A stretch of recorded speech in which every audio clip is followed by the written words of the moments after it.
আসরের নামাজের পরে এখান থেকে শুরু করছি। এখন আমাদের মাগরিবের আজান হয়েছে।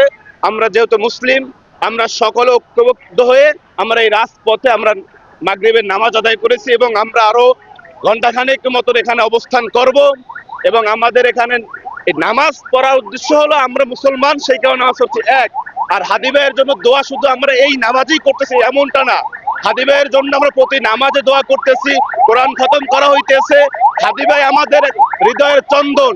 আমাদের এই হাদি ভাইয়ের জন্য আমরা যদি এক হাদি হাসপাতালে রয়েছে, কিন্তু আমরা এই যে এইখানে যারা উপস্থিত আছে এদের ভিতর থেকে হাদির অভাব নেই। আপনি যদি বলেন জীবন দিয়ে দিতে, হাদির মতন আমরা জীবন দিতে প্রস্তুত আছি আপনার হকের পথে থেকে। এই হাদি এমন একজন ব্যক্তি যার 5ই আগস্টের পর থেকে এই পর্যন্তই হাদির বিরুদ্ধে কখনো 1 টাকা চাঁদাবাজি, 1 টাকা আত্মসাৎ এরকম কোনো ঘটনা এবং গুঞ্জন এরকম আলোচনাও হয় না। হাদি এমন একজন পার্সন, সেই মানুষটাকে নির্মমভাবে যে সন্ত্রাসীরা গুলি করেছে আমরা তার দৃষ্টান্তমূলক শাস্তি দাবি করতেছি।